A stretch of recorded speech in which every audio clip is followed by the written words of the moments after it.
Welcome, everyone. I'm Dr. Jana Rentzel, and today I'd like to share with you a bit about the rich tradition and practice of Christian contemplative prayer.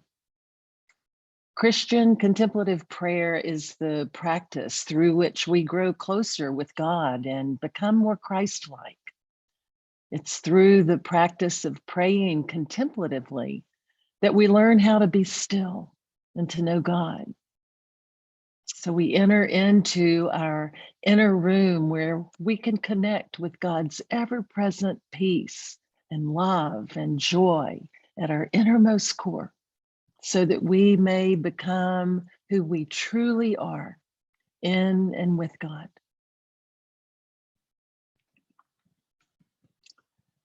But who we truly are in and with God, who we are at our innermost core is our true spiritual self. That part of us has been obscured by the many veils of our human personality, our ego self, veiled by our obsessive thinking and limiting beliefs, veiled by our perceived need to prove ourselves and to defend ourselves, to judge, to blame ourselves and others, veiled by our efforts to compete with others and to accumulate things and to secure what's mine.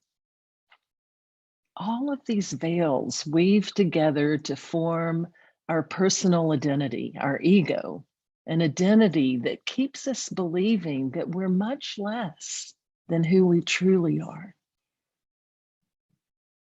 So the ego self is who we've created ourselves to be. And in the process, we've covered over who God has created us to be, our innermost true self. We've covered over who we truly are.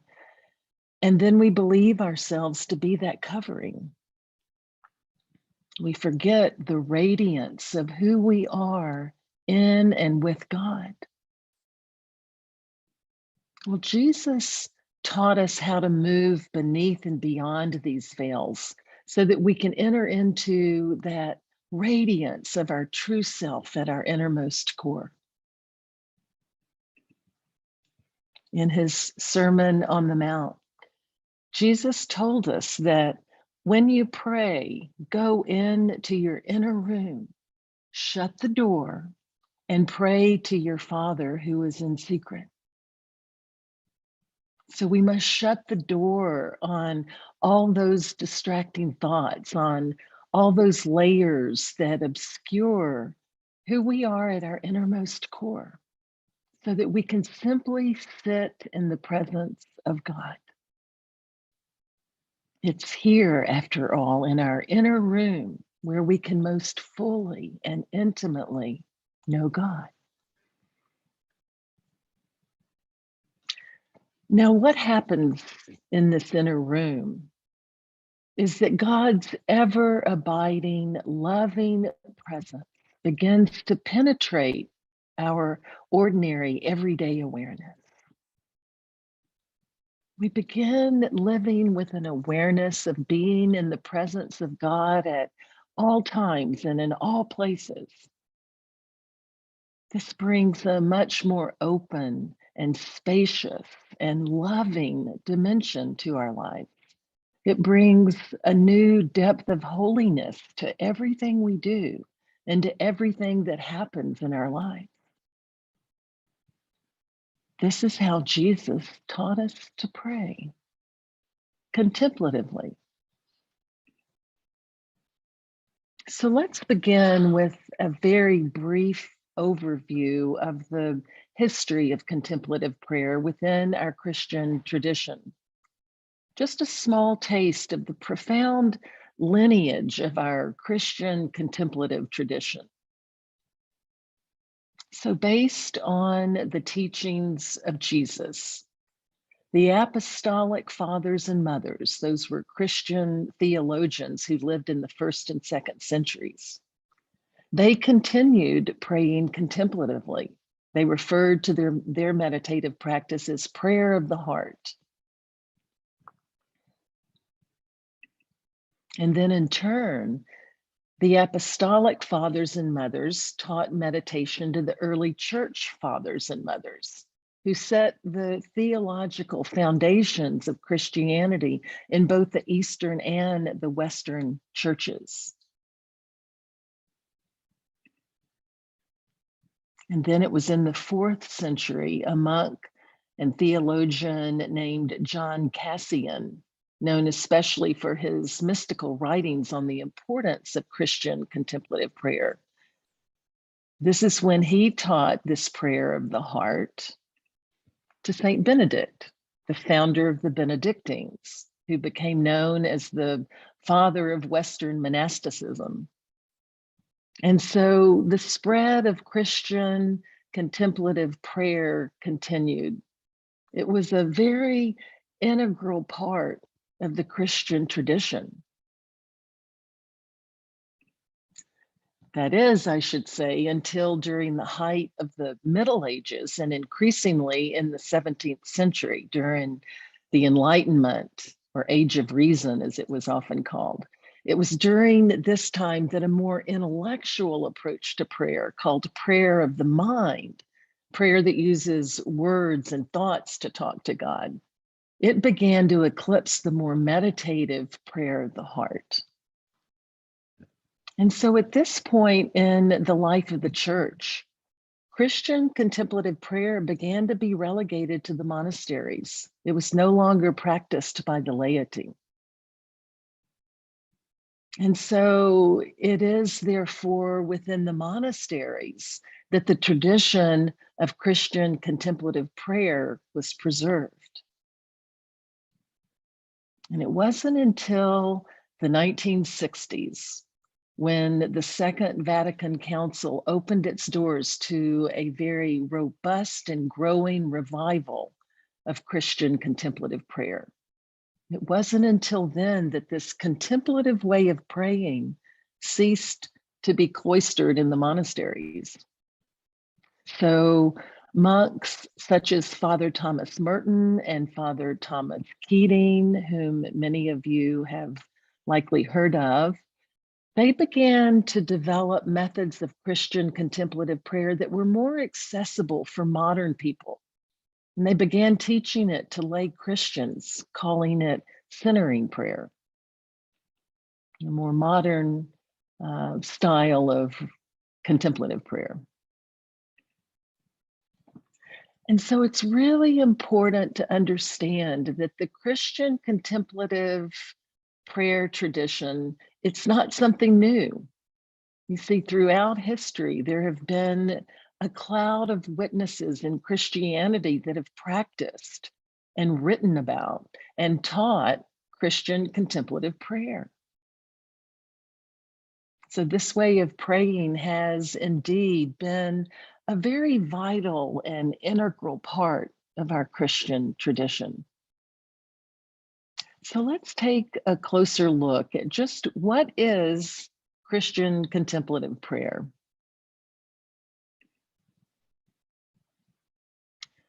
Contemplative prayer is the opening of our mind and heart. It's the opening of our whole being to God.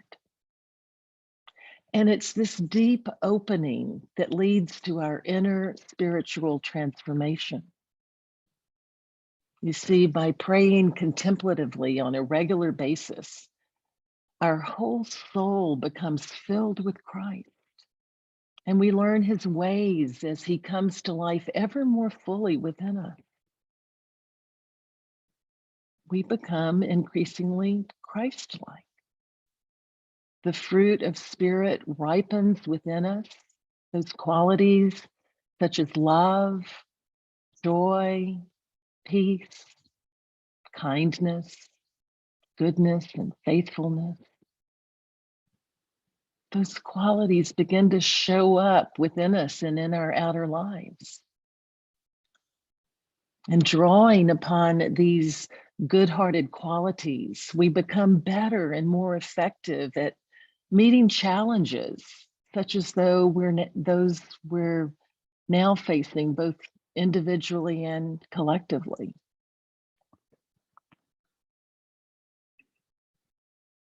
So we move from our head to our heart. That's the pilgrimage. That's the true spiritual journey we take to find God at the innermost core of our being.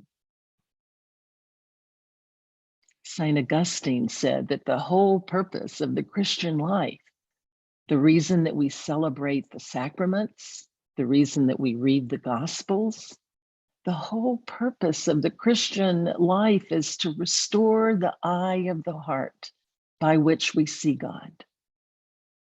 To restore the eye of the heart by which we see God. This is what Christian contemplative prayer is all about. And so when we pray contemplatively, we're not thinking about God in the ordinary way. We're not speaking to God with words or thoughts or imaginings. That's prayer of the mind. In contemplative prayer, prayer of the heart, we go to an even deeper level. We move into the core of our heart and we simply rest there in silence and in stillness in the presence of God. That's where God lives within us in our heart of hearts. And so it's really very simple. We're simply being with God, resting in God, in our eternal oneness with God, where we are, as St. Paul says, hidden with Christ in God.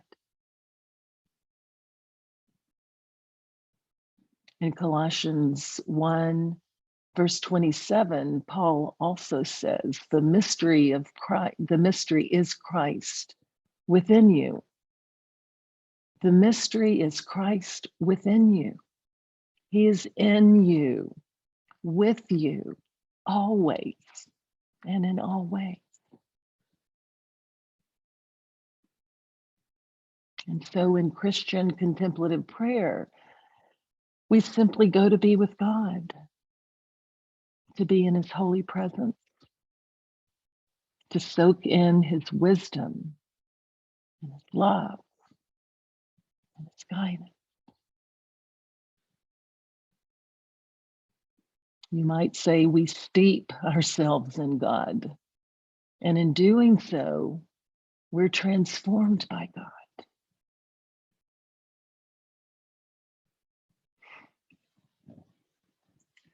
Through the practice of Christian meditation, we learn how to have a peaceful heart, even in the midst of suffering and anxiety. We learn how to maintain deep faith, even in the face of doubt. We learn how to hold on to hope, even in the face of despair. And we learn how to love, even in the face of loneliness.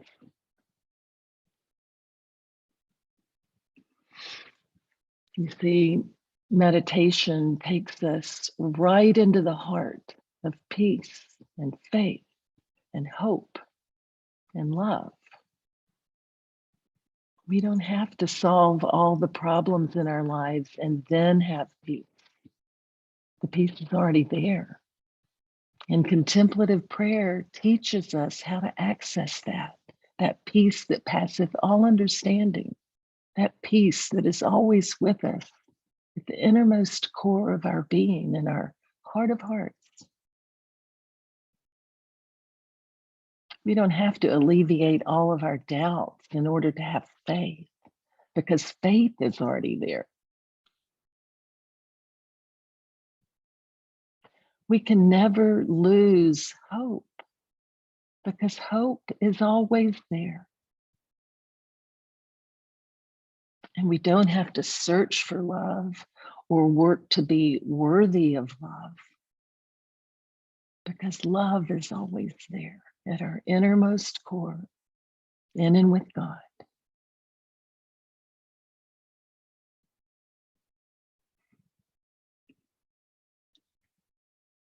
After all, contemplative prayer takes us right into the infinite divine light that lies at the heart of all darkness. Again, it's the peace that surpasses all of our intellectual understanding. It's the love and the hope that shines through all of our despair and trouble. This is the light and love of God within every fiber of our being and within everything that we experience.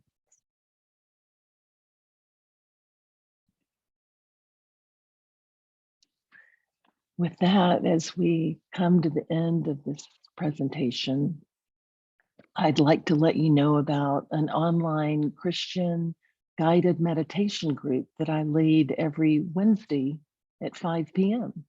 Every Wednesday at 5. It's sort of a contemplative happy hour. It's free, and you can simply attend whenever you like. It's an amazing group of like-minded and like-hearted people who seek a closer, deeper walk with God. So each time I lead a 20 to 25-minute guided meditation.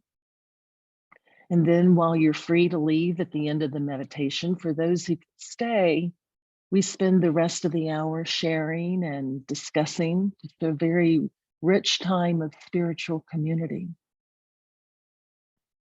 So I really highly recommend that you try this. And so if you're interested and would like to receive the Zoom link, please let me know by emailing me at the address shown here.